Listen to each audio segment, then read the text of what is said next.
আলহামদুলিল্লাহি রাব্বিল আলামিন ওয়াল আকিবাতু লিল মুত্তাকিন ওয়াসসালাতু ওয়াসসালামু আলা আশরাফিল আমবিয়াই ওয়াল মুরসালিন ওয়া আলা আলিহি ওয়া আসহাবিহি আজমাইন, আম্মা বাদ। প্রিয় উপস্থিতি, রাসূল সাল্লাল্লাহু আলাইহি ওয়াসাল্লামের মৃত্যুতে শোকাতুর হয়ে কন্যা ফাতেমা রাদিয়াল্লাহু তাআলা আনহা তিনি বলে ওঠেন, অর্থাৎ মৃত্যুতে যে শোকাবহ প্রতিক্রিয়াগুলো হয়েছিল সেই সম্পর্কে আমরা কিছু জানব। তিনি বলেছিলেন, ইয়া আবতাহ আহাবা রব্বান দাআহ, ইয়া আবতাহ মিন জান্নাতিল ফিরদাউসি মাওয়াহ, ইয়া আবতাহ ইলা জিবরিলা না'নাহু ফালাম্মা দুফিনা ক্বালাত ফাতিমা আলাইহিস সালাম, ইয়া আনাসু আতাবাত আনফুসুকুম আন তাহসু আলা রাসূলিল্লাহি সাল্লাল্লাহু আলাইহি ওয়াসাল্লাম আত-তুরাবা, রাওয়াহুল বুখারী। তিনি বারবার বলছিলেন, হে আব্বা, হায় আব্বা, যিনি প্রভুর ডাকে সাড়া দিয়েছেন, হায় আব্বা জান্নাতুল ফেরদাউসে যার ঠিকানা, হায় আব্বা জিব্রাইলকে আমরা তার মৃত্যু সংবাদ জানাচ্ছি। অতঃপর দাফন হয়ে গেলে তিনি বলেন, হে আনাস, রাসূল সাল্লাল্লাহু আলাইহি ওয়াসাল্লামের উপর মাটি ফেলে তোমাদের অন্তর কি খুশি হয়েছে? সাধারণভাবে সাহাবীগণের অবস্থা এই ছিল যে তারা তাদের প্রাণ প্রিয় রাসূল সাল্লাল্লাহু আলাইহি ওয়াসাল্লামের এই বিয়োগ ব্যথা সহ্য করতে পারছিলেন না। অনেকেই দিক বিদিক হয়ে জ্ঞানহারা হয়ে এদিক সেদিকে ছোটাছুটি করতে থাকেন, অনেকে জঙ্গলে চলে যান, অনেকে এই ব্যাধীন হয়ে যাওয়ার মতো ভাব ধরে ফেলেন। ওমরে ফারুক রাদিয়াল্লাহু তাআলা আনহু তিনি নিজেও পর্যন্ত হতবুদ্ধি হয়ে বলতে থাকেন, কিছু মুনাফিক লোক ধারণা করে যে রাসূল সাল্লাল্লাহু আলাইহি ওয়াসাল্লাম মৃত্যুবরণ হয়েছে, অথচ নিশ্চয়ই তিনি মৃত্যুবরণ করেননি, বরং স্বীয় প্রতিপালকের নিকটে গমন করেছেন। যেমন মূসা আলাইহিস সালাম নিজ সম্প্রদায় থেকে 40 দিন অনুপস্থিত থাকার পর পুনরায় ফিরে এসেছিলেন, এমনভাবে ওমর রাদিয়াল্লাহু তাআলা আনহু তিনি তার মত ব্যক্ত করতেছিলেন। তিনি আরও বলেছেন, অবশ্যই আল্লাহ তাকে ফিরিয়ে দিবেন, অবশ্যই তিনি ওই সব লোকদের হাত পা কেটে দিবেন যারা তার মৃত্যুর সংবাদ ছড়াচ্ছে।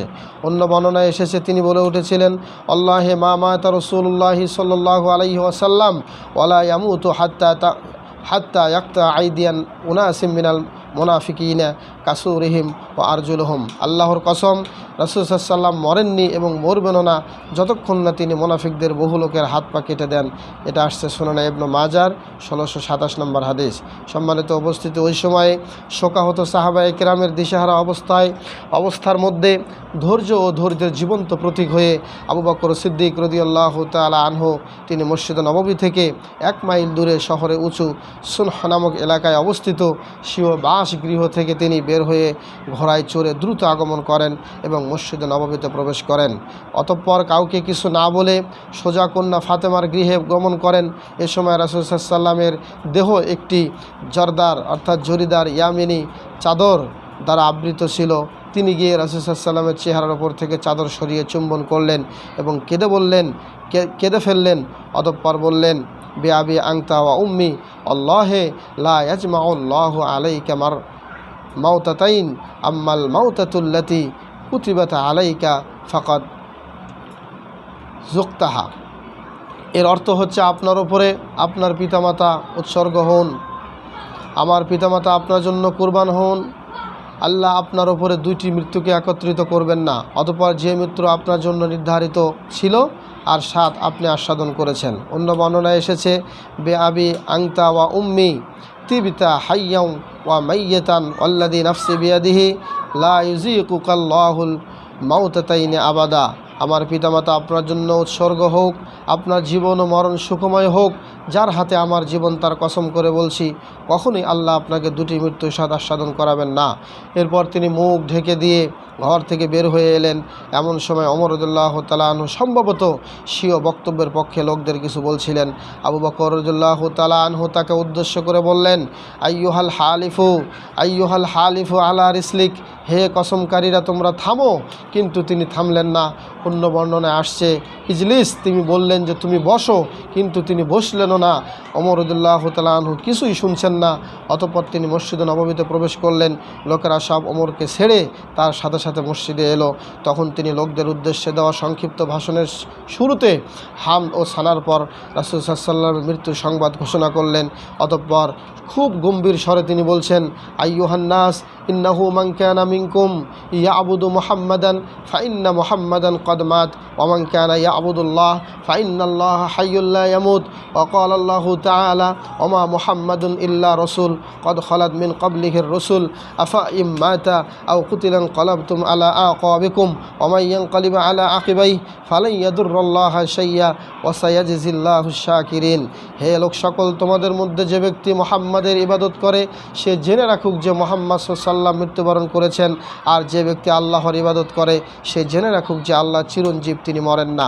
তিনি বলেছেন, মুহাম্মদ একজন রাসূল ব্যতীত কিছুই নন, তার পূর্বে অনেক রাসূল অতিবাহিত হয়ে গিয়েছেন। এক্ষণে যদি তিনি মৃত্যুবরণ করেন অথবা নিহত হন, তাহলে কি তোমরা তোমাদের দিনের পেছনের দিনে ফিরে যাবে? যে ব্যক্তি পৃষ্ঠ প্রদর্শন করে ফিরে যাবে সে ব্যক্তি আল্লাহর কোনোই ক্ষতি করতে পারবে না। সত্তর আল্লাহ তার কৃতজ্ঞ বান্দাদের পুরস্কৃত করবেন। সূরা আলে ইমরান 144 নম্বর আয়াত। অতঃপর লোকেরা উক্ত আয়াতটি বারবার পাঠ করতে থাকে, যেটা সহিহ বুখারীর 1242 নম্বর হাদিস। ইবনে আব্বাস রাদিয়াল্লাহু তাআলা আনহু বলেন, আবু বকরের উক্ত ভাষণ শোনার পরে সকালে রাসূল সাল্লাল্লাহু আলাইহি ওয়াসাল্লামের মৃত্যু সম্পর্কে নিশ্চিত হয়ে গেলেন।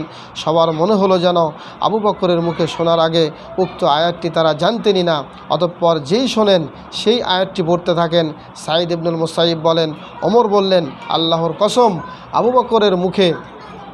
বকর রাদিয়াল্লাহু তাআলা আনহুর মুখে উক্ত আয়াত শুনে আমি আমার দুই পা স্থির রাখতে পারিনি।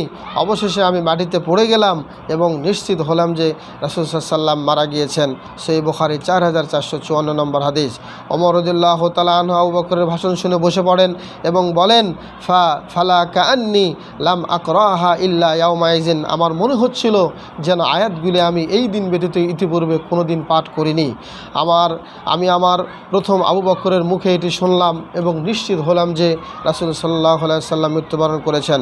আনাস রাদিয়াল্লাহু তাআলা আনহু তিনি বলেন, মা রাআইতু ইয়াওমান কাত্তুন কানা আহসানা ওয়ালা আদওয়াউ মিন ইয়াউমিন দাখালা আলাইনা ফীহি রাসূলুল্লাহি সাল্লাল্লাহু আলাইহি ওয়াসাল্লাম ওয়া রাআইতু ইয়াওমান কানা আকবাহু ওয়ালা আযলামা মিন ইয়াউমিন মাতা ফীহি রাসূলুল্লাহি সাল্লাল্লাহু আলাইহি ওয়াসাল্লাম। রাসূল সাল্লাল্লাহু যেদিন আমাদের নিকটে আগমন করেছিলেন সেদিনের চাইতে সুন্দর ও উজ্জ্বলতম দিন আমি কখনো দেখিনি। পক্ষান্তরে যেদিন তিনি মৃত্যুবরণ করলেন সেই দিনের চাইতে মন্দ অন্ধকারময় দিন আমি আর দেখিনি। সম্মানিত উপস্থিতি, এই ছিল বিশ্বনবী নবী মুহাম্মদ রাসূলুল্লাহ সাল্লাল্লাহু আলাইহি ওয়াসাল্লামের সেই মৃত্যুর দিনের শোকাবহ প্রতিক্রিয়া। আল্লাহ রাব্বুল আলামিন আমাদের সকলকে এখান থেকে শিক্ষা নিয়ে আমাদেরকে মনে করতে হবে যে আমরা সবাই মরণশীল। যারা বলে নবীর মরণ নেই, নবী মৃত্যুবরণ করেন নাই, তারা অবশ্যই বিভ্রান্তের মধ্যে আছে। আল্লাহ তাদেরকে সঠিক পথ দিক। হাযা মা ইনদি ওয়াল ইলমু ইনদাল্লাহ আলাইহি তাওয়াক্কালতু ওয়া আলাইহি উনীব ওয়া মা আলাইনা ইল্লাল বালাগ।